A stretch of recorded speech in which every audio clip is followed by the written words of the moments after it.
Well, ladies and gentlemen, Donald Trump got a major victory in the state of Pennsylvania within the last 24 hours that could single handedly change the result of the election. Take a look at this when it comes to election integrity. Pennsylvania, the Trump campaign, and the RNC secured a major victory with the Pennsylvania Supreme Court this week. The state's high court rejected a challenge by Dems to remove the requirement that mail in ballots be dated. So they didn't want there to be a requirement that you had to date mail in ballots to get them in by a certain time. That has been rejected. Pennsylvania law will require voters to sign and date mail in ballots. And this just goes to show you this is another scenario, just like the SAVE Act. We'll see what happens when it comes to that. Possibly Democrats threatening a government shutdown. Republicans should 100% go there because it exposes the fact that the Democrats do not want any election integrity and it's all gaslighting. They say, how could you ever say that there's any voter fraud? Well, why are you actively trying to make it harder to pass legislation that prevents that potential voter fraud? It's the same argument I used a few weeks ago when this whole thing came up.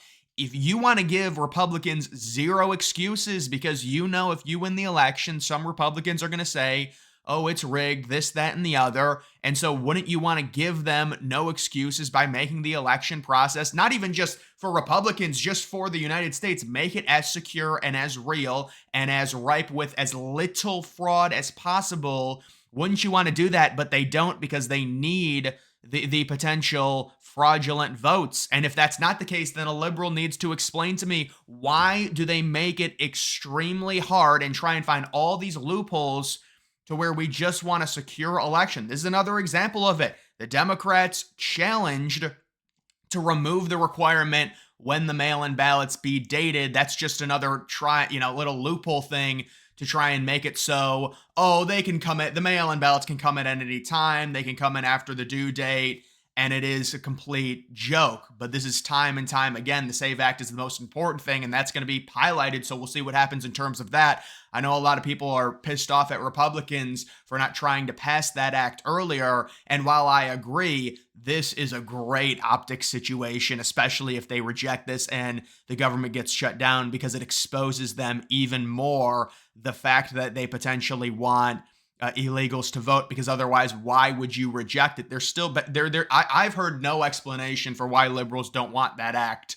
I'm sure they'll make something up like, it costs money or something like that. But of course, we know the real reason. They do not want actual election integrity. They just want to gaslight all of us and say, it's not happening. You dumb racist white people, white Republicans. There's nothing going on. You're just mad whenever you lose, even though Mark Zuckerberg admitted in a letter to Jim Jordan that, that letter is earth-shattering. Nobody talks about it. Mark Zuckerberg is admitting that the FBI and the CIA told the big tech like Facebook and Twitter that there was going to be Russian disinformation specifically. Remember, Zuckerberg first said on Joe Rogan that it was just a vague, there's going to be Russian disinformation. But then he says in a letter, no, they specifically said there's going to be Russian disinformation about the Biden family corruption. So they're preemptively telling the big tech, hey, listen, there's going to be some stuff coming out. Don't worry, it's all fake. It's from Russia because they want Trump to win. And so that's what happened. But then they want to say, nothing happened in the 2020 election. It was totally fine, even though we've got the letter admitting that big tech manipulated the election through the FBI and the CIA, preemptively warning them that there was going to be disinformation. That turned out to be real. The story was real because I'm guessing liberals knew, the higher up Democrats knew that the Hunter Biden laptop story was what the Republicans were sitting on, because of course it's going to get released a few weeks before the election. I'm sure Republicans and Democrats, well, probably not Democrats. Let's remember, when it comes to October surprises, understand this with the Trump October surprise. If they come out with something on Trump in October or around the election, I'm not saying 100% it's false, but understand the context of it, and especially the use of AI with the voice and things like that. They can manipulate it. They had no October surprise on Trump in 2020. Don't you think Trump, at that point being an incumbent, they would throw everything they had at Trump? They wouldn't save anything because you would think that'd be the last time Trump would run. So in essence, if they had anything on Trump, they would have used it in 2020. They didn't have anything. So they're going to come back and now have this bombshell in 2024. They're not going to have anything. If they have something, it's probably made up. That's what I'm saying. But Trump's going to have a lot of stuff on Harris, and they're saving it.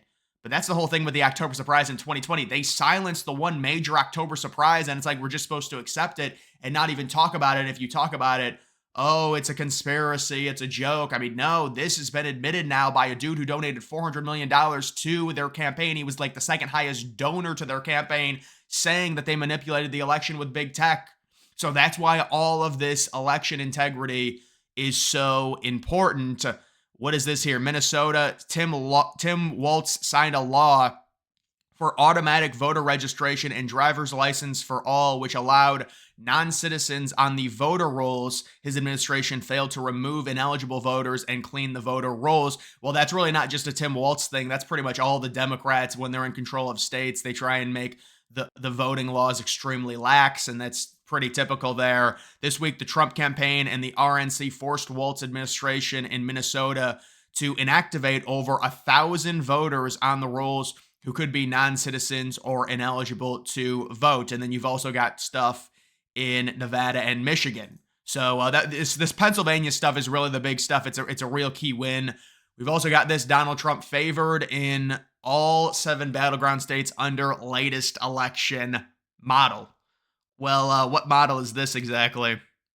Silver bulletin model, Donald Trump, very slight favorite in Wisconsin. Really, Nevada, 61% chance. Pennsylvania, 63% chance. Yeah, no, this is nice. Arizona really seems to be trending. Arizona, Georgia, North Carolina. You win those 3 states, and Trump's got over a 65% chance. You only need one more. You would just need Nevada. You win the election. You need one more state. Even Nevada, with its only 6 electoral votes, you win. If you get Arizona, if you get Pennsylvania, actually, I think you might need another state after that. But if you get Pennsylvania, North Carolina, Georgia, you win the election. And Trump's got a better than 63% chance to win all of them. Oh yeah, I don't know if you guys saw this with the low budget discount Chris Cuomo interviewing Kamala Harris, and it's again the same script she used during the debate. You'd think they would practice for this stuff. Last night, Kamala Harris had a rally at like a preschool gym. That's how bad it's getting. But here she is. And remember, the first question, they were like, why are Americans better off right now than they were 4 years ago under Trump? And then she says, I grew up in a middle-class family. So, I mean, and she does the exact same thing in this. And making life more affordable for people. Yeah. What are 1 or 2 specific things you have low in budget mind Chris Cuomo?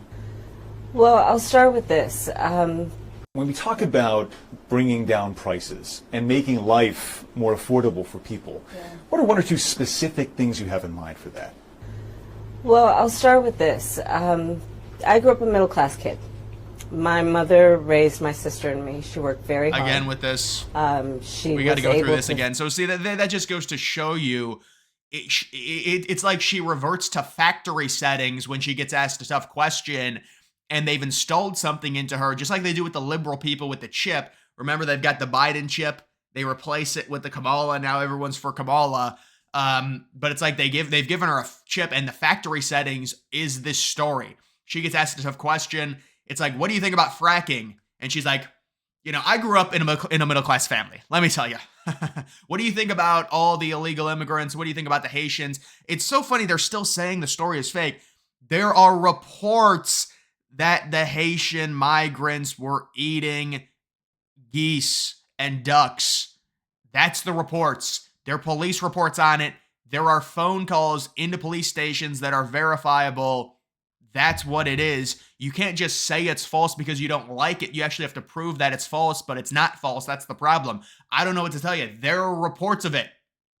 And there's huge stuff going on right now about potentially World War III with Biden and the administration giving the okay for Ukraine to use long-range missiles. And apparently the United States, because Ukraine doesn't have the technology, they really don't have the technology for any of this. It's all from NATO, but because they don't have the technology, the United States has to guide the long-range missiles, and so the U.S. is going to be involved, and that's what they're talking about, and maybe I'll do a separate video on that, but all of this is super scary.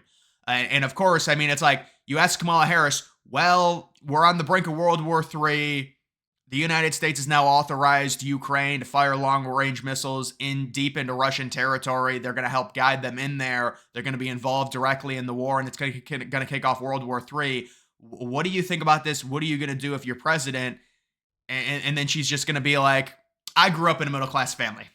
Yeah, I was a middle-class kid. That's going to be her response. It's the factory setting. It's like she reverts whenever she gets a tough question. She reverts back to the factory settings. But either way, guys, this is big news.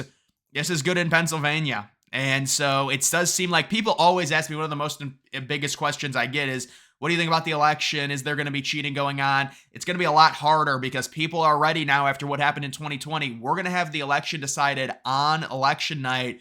It's not going to be all this counting 3 or 4 days after, because they've updated the way. Well, actually, some of the states have not updated the way they've counted, but just in general, with the no more crazy pandemic, we're not going to be dealing with that environment. People are going to count quicker. The mail-in ballots are going to be less. The mail-in ballot requests are significantly less in a lot of these swing states. So I think it's going to be similar to the 2016 Hillary election, where they declared Trump the winner by about 2 a.m. Eastern Standard Time, or maybe it was later than that, but basically we'll know by 2 a.m. because a lot of the swing states like the Rust Belt, their polls close, Eastern Standard Time in Pennsylvania, Central Standard Time in Wisconsin. We should know by like 11 o'clock midnight with most of the count-in at that point. I think it's going to be a lot different this cycle. But either way, guys, that is going to do it for this video. Make sure you follow me on X. Link to that's always in the description.